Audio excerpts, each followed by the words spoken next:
नमस्कार, मैं हूं शम्स ताहिर खान और आप देख रहे हैं वारदात। पुरानी कहावत है कि जो बोगे वही काटोगे। पाकिस्तान में फिलहाल कुछ ऐसा ही हो रहा है। गिलगिट बाल्टिस्तान और बलूचिस्तान में पहले से ही आजादी की मांग जोरों पर है। अब सिंध के लोगों ने भी आजादी की मांग शुरू कर दी है। बाकायदा सिंध के लोगों ने प्रधानमंत्री नरेंद्र मोदी और दुनिया के कई नेताओं से अपील की है कि वो आजादी की इस लड़ाई में उनकी मदद करें।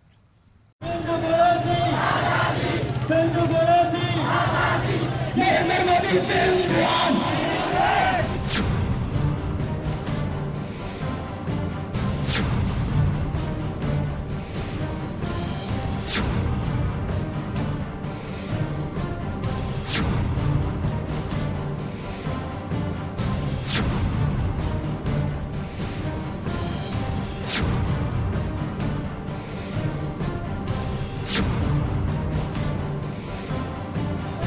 नरेंद्र मोदी जिंदाबाद।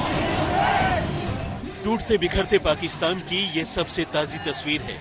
सिंध से लेकर बलूचिस्तान तक हर कोई इस नर्किस्तान से खुद को अलग कर लेना चाहता है। हर तरफ आजादी की मांग है, हर तरफ जोश है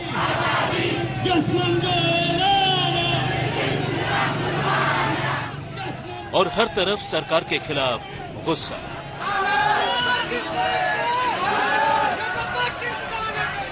और इसी गुस्से से हिल गया है पाकिस्तान।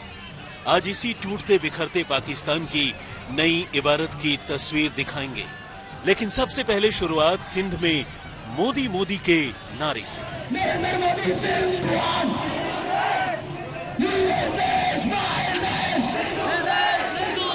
नरेंद्र मोदी जिंदाबाद। सरजमीन पाकिस्तान की है, लेकिन वहां खुद को बचाने के लिए गुहार लगाई जा रही है भारत के प्रधानमंत्री नरेंद्र मोदी से। ये पाकिस्तान के खिलाफ पाकिस्तान में ही धधकते गुस्से की वो तस्वीरें हैं जिसमें प्रधानमंत्री मोदी के साथ साथ दुनिया के तमाम बड़े मुल्कों के नुमाइंदों से सिंध को बचाने और सिंधु देश की मांग की जा रही है। पीएम मोदी के साथ अमेरिका से चुने गए नए राष्ट्रपति जो बाइडेन से लेकर जर्मनी की चांसलर एंजेला मर्केल और सऊदी अरब के प्रिंस मोहम्मद बिन सलमान और यूएन सेक्रेटरी एंटोनियो गुटरेस तक के पोस्टर लेकर पाकिस्तान से अलग सिंधु देश की मांग हो रही है।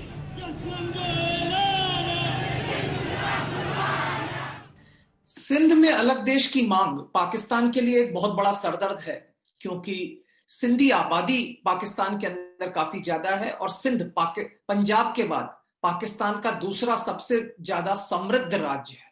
और तो और कराची, जो कि पाकिस्तान की वित्तीय राजधानी है, वो भी सिंध के अंदर है।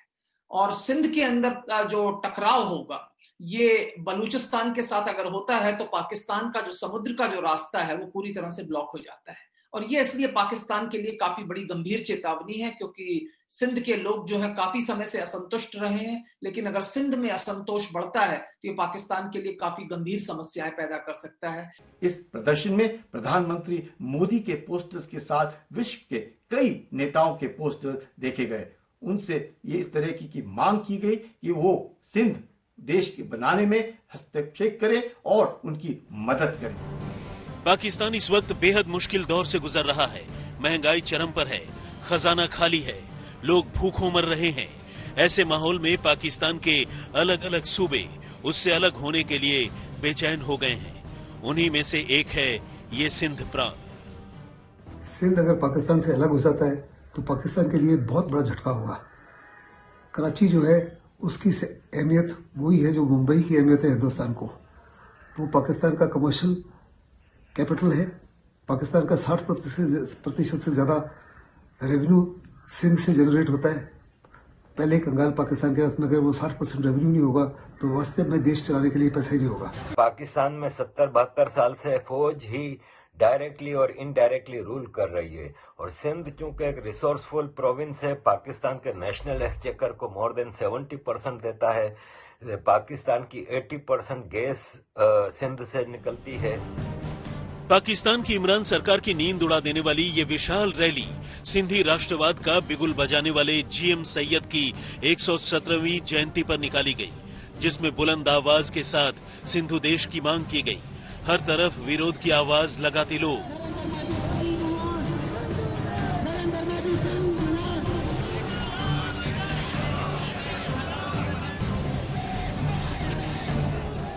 जीएम सैयद ने साल 1967 में ही सिंधु देश के लिए मिशन ठाना था, लेकिन 1971 में बांग्लादेश के बनने के बाद से ये मांग लगातार उठ रही है।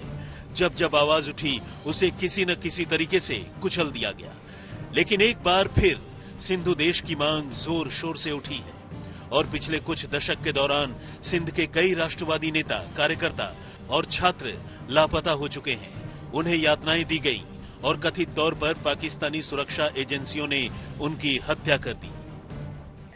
सिंध के लोग चूंकि सेना में नहीं है, काफी बड़ी संख्या में नहीं है, इसलिए सिंध के लोगों का जो विरोध है वो पाकिस्तान को काफी भारी पड़ेगा, क्योंकि पाकिस्तान में जिस तरीके से फौज का दबदबा रहता है वो पंजाब और कुछ हद तक खैबर पख्तूनख्वा के लोगों को मदद करता है, लेकिन सिंध और बलूचिस्तान इससे काफी ज्यादा प्रभावित होते हैं और वहां के लोगों में इसके प्रति काफी असंतोष है। पाकिस्तान के 5 प्रांतों में सिंध पाकिस्तान का सबसे धनी प्रांत है और देश के राजस्व का 70% हिस्सा सिंध से हासिल होता है, लेकिन सिंधियों का उस पर कोई अधिकार नहीं है। बलूचिस्तान और पंजाब के बाद सिंध पाकिस्तान का तीसरा बड़ा सूबा है। सिंध की सीमा भारत के गुजरात और राजस्थान से भी लगती है। सिंध में ही ज्यादातर अल्पसंख्यक वर्गों के लोग यानी हिंदू और ईसाई रहते हैं। वहां पर उनके साथ घोर भेदभाव की खबरें आती रहती हैं। इस रैली में शामिल अलग देश की मांग करने वालों की दलील है कि सिंध की पहचान सिंधु घाटी सभ्यता और वैदिक धर्म से है। इस पर अंग्रेजों ने अवैध तौर पर कब्जा जमा लिया था और फिर 1947 में इसे इस्लामी राज्य पाकिस्तान के हाथों सौंपकर चले गए। अब सिंध के लोग अलग सिंधु देश चाहते हैं और इस बार वो पूरी दुनिया से इसके लिए मदद मांग रहे हैं, जिनमें पीएम नरेंद्र मोदी की तरफ भी उम्मीदों के हाथ बढ़ाए जा रहे हैं। दूसरी ओर बलूचिस्तान और खैबर पख्तूनख्वा में भी पाक सरकार के खिलाफ विरोध होता रहता है। जाहिर है पाकिस्तान की फौज और इमरान सरकार की नींद उड़ गई है। पाकिस्तान की हालत कुछ ऐसी है जैसे मझधार में किसी नाव में एक साथ कई छेद हो जाने वाली नाव की होती है। माझी एक छेद बंद करता है तो दूसरे छेद से पानी ऊपर आने लगता है। आज तक ब्यूरो। तो पाकिस्तान फिलहाल चौतरफा मुसीबतों से घिरा हुआ है। आर्थिक बदहाली पहले से है, कर्ज के बोझ तले भी दबा हुआ है और अब पाकिस्तान के अंदर से ही आजादी की मांग भी उठने लगी है। सिंध के अलावा पाक अधिकृत कश्मीर के गिलगित बाल्टिस्तान के लोगों ने भी आजादी की मांग शुरू कर दी है। इसको लेकर कई जगह धरने प्रदर्शन भी किए।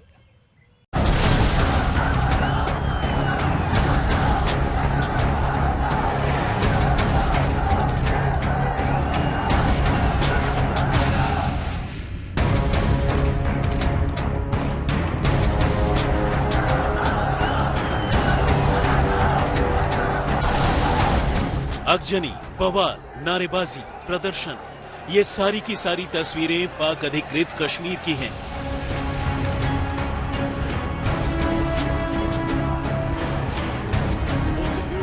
पाकिस्तान के प्रधानमंत्री इमरान खान और उनकी पार्टी ने गिलगित बाल्टिस्तान में किया ही कुछ ऐसा है कि वहां के लोगों के सब्र का पैमाना छलकने लगा और करीब करीब 73,000 स्क्वायर किलोमीटर का ये पूरा का पूरा इलाका गुस्से की आग में कुछ यूं ही धधक रहा है। हालत यह है कि लोगों का गुस्सा देखकर पाकिस्तान के हुक्मरान भी सख्ते में हैं। इमरान का तख्तो-ताज हिलने लगा है। तारीख गवाह है कि जब जब गिलगित बाल्टिस्तान में ऐसी विरोध की आग भड़की है, पाकिस्तानी फौज उसे कुचलती रही है। लेकिन इस बार लोगों के तेवर देखकर फौज को भी समझ में नहीं आ रहा कि वो करे तो क्या करे।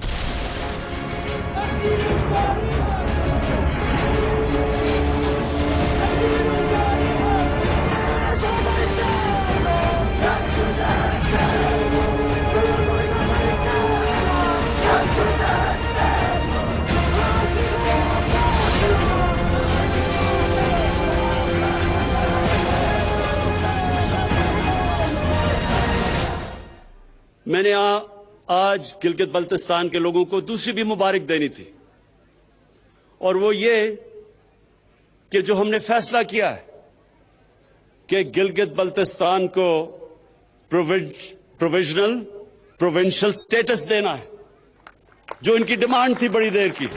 आपको याद होगा अभी हाल ही में इमरान खान ने गिलगित बाल्टिस्तान को अंतरिम तौर पर पाकिस्तान का 5वां सूबा बनाने का ऐलान किया था।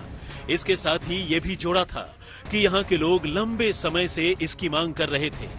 लेकिन हकीकत यही है कि ये गिलगित बाल्टिस्तान के बाशिंदों की मर्जी के ठीक उलट लिया गया एक ऐसा फैसला था जिसे वहाँ के लोग किसी भी कीमत पर मानने को तैयार नहीं हैं। अब सवाल है तो क्या गिलगित बाल्टिस्तान में मचा ये बवाल पाकिस्तानी हुकूमत के इसी फैसले का नतीजा है या फिर इस बवाल की इनसाइड स्टोरी कुछ और है? तो जवाब है, जिस तरह इमरान खान की पार्टी ने वहां चोरी से अपनी सरकार बनाने की कोशिश की, वो बात गिलगित बाल्टिस्तान के लोगों को हजम नहीं हो रही है और वहां के लोगों ने विद्रोह का झंडा बुलंद कर दिया है।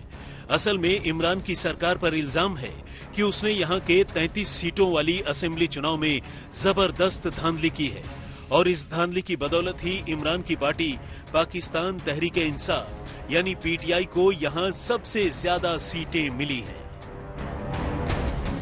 ऐसे में लोगों का कहना है कि खुद पाकिस्तान के वजीर आजम के इशारे पर सरकारी मशीनरी का नाजायज इस्तेमाल कर जिस तरह पीटीआई को जिताने की कोशिश हुई, उसे किसी भी कीमत पर कबूला नहीं जा सकता। दरअसल पाकिस्तान ने भारत के इस हिस्से पर नाजायज तरीके से कब्जा कर रखा है और अब चीन के इशारे पर इस इलाके में वो मनमाने फैसले कर रहा है। जानकारों का मानना है कि पाकिस्तान ने चीन के इशारे पर ही गिलगित बाल्टिस्तान को 5वां प्रांत बनाने की कोशिश की है। लेकिन असलियत ये है कि लोगों का गुस्सा इस कदर बढ़ा है कि डर है कि कहीं गिलगित बाल्टिस्तान पाकिस्तान के हाथ से ही बाहर न निकल जाए।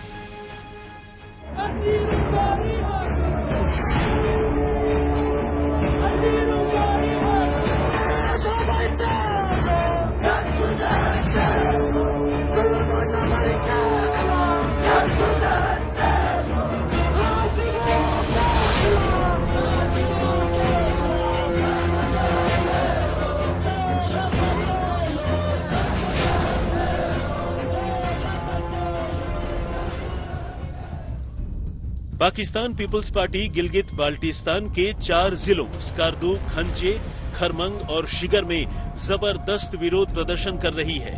उसने सरकार को अपने इरादे जता दिए हैं।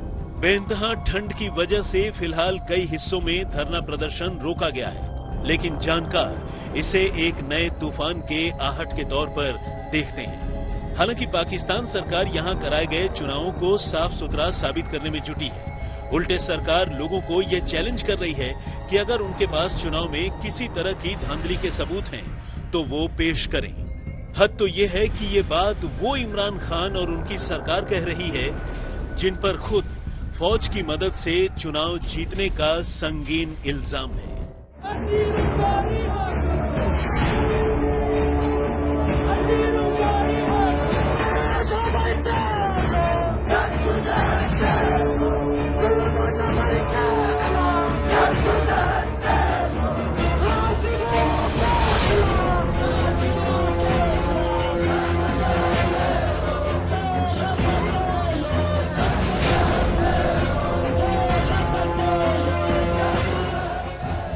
ये गुस्सा ही अब मानो गिलगित बाल्टिस्तान के लोगों का मिजाज बन चुका है।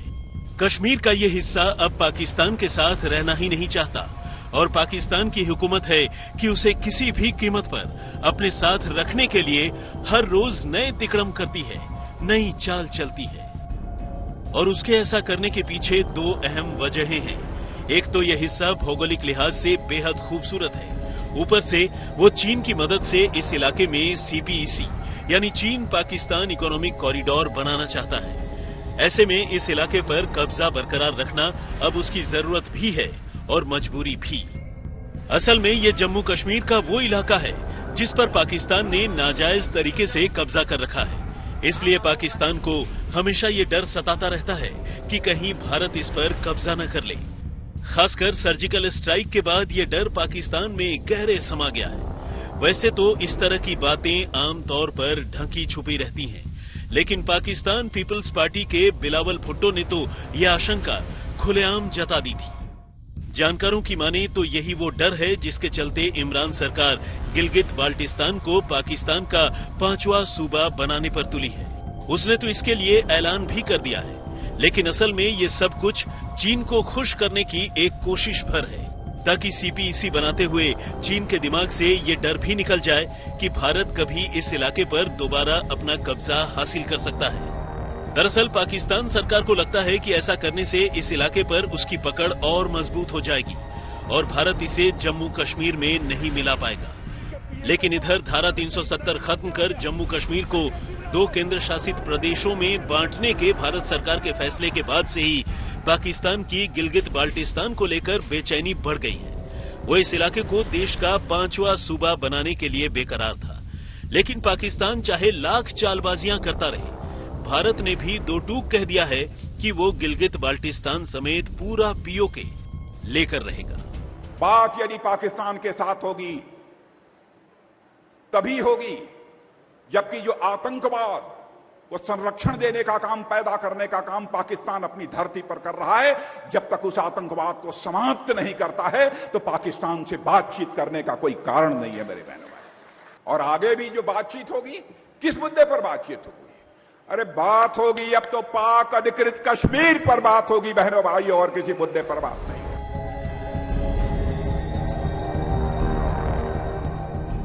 जाहिर है पाकिस्तान भारत के इस तीखे तेवर से डरा हुआ है। उसे लगता है कि अगर ऐसा कुछ हो गया तो पाकिस्तान के साथ साथ चीन को भी भारी नुकसान हो जाएगा और ऐसे में वो चीन को मुंह दिखाने लायक भी नहीं बचेगा।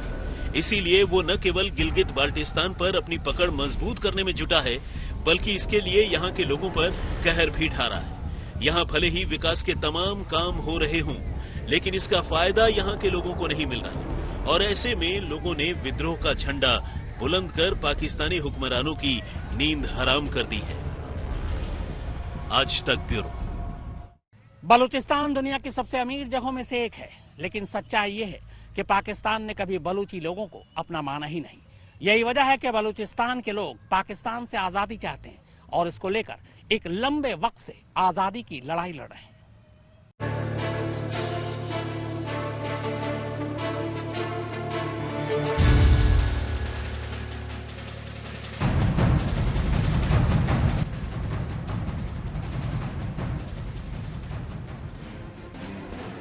अगर आप बलूचिस्तान के निवासी हैं तो आप नहीं बता सकते कि अगले पल आपके साथ क्या होने वाला है। कहने का मकसद सिर्फ इतना है कि पाकिस्तानी सरकार की निगाहों में इस कबीले के लोग हमेशा से संदिग्ध रहे हैं। किसी पर जरा भी शक होता है तो अगले दिन सुबह उसकी लाश मिलती है। न कोई केस, न सुनवाई, बस तबाही ही तबाही।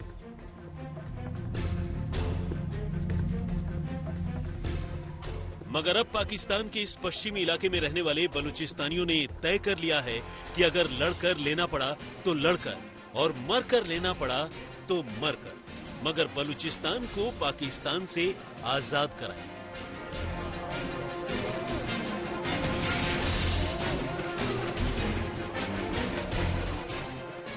यूं तो बलूच कबीले के लोग हमेशा से ही पाकिस्तान से अलग रहना चाहते थे, मगर पाकिस्तान ने हमेशा उन्हें इस्लाम के नाम पर पहला फुसला कर रखा। मगर 2 दशकों में बलूच लोगों ने आखिरकार अलग मुल्क बनाने के लिए आंदोलन छेड़ ही दिया।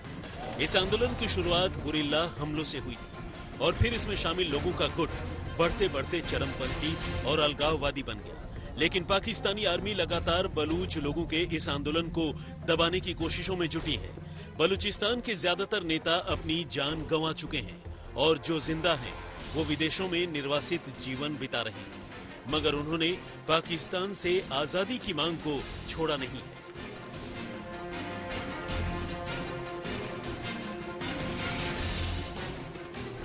– 2004 से लेकर अब तक करीब 25,000 से ज्यादा लोग गायब हैं। गायब होने वालों में महिलाएं, बच्चे और बुजुर्ग शामिल हैं।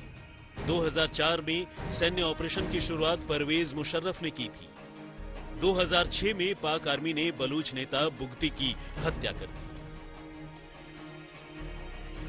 बुगती ने अपनी हत्या से पहले साल 2005 में पाकिस्तान सरकार के सामने 15 पॉइंट का एजेंडा रखा था।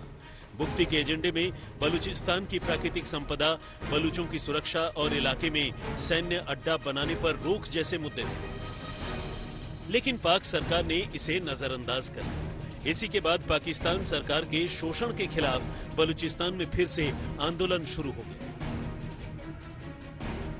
26 अगस्त 2006 को बुगटी की हत्या तब के पाकिस्तानी राष्ट्रपति परवेज मुशर्रफ के इशारे पर पाकिस्तानी फौज ने कर दी थी।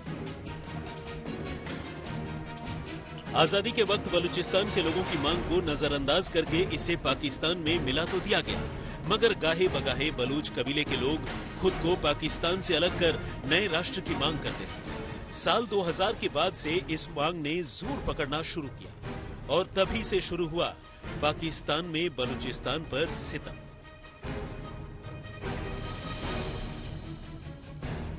बलूचिस्तान का पूरा इलाका करीब करीब आधे पाकिस्तान के बराबर है और ये सूबा कुदरती खजाने से पटा पड़ा है, जो पाकिस्तान के लिए किसी गोल्ड माइन से कम नहीं। पाकिस्तानी सरकार यहाँ के प्राकृतिक संसाधनों का दोहन तो कर रही है, मगर बलूच लोगों को नजरअंदाज किया जा रहा है। उन्हें मूलभूत सुविधाओं का भी अभाव है। यही वजह है कि पाकिस्तान तो फिर भी तरक्की कर रहा है, मगर बलूचिस्तान पिछड़ता जा रहा है। पाकिस्तान की सरकार बलूचिस्तान के लोगों को शिक्षा, रोजगार, पीने का साफ पानी, स्वास्थ्य जैसी जरूरत की चीजें मुहैया कराने में असफल रही है, जिसकी वजह से ये लोग आज भी कबायली ही बने हुए हैं।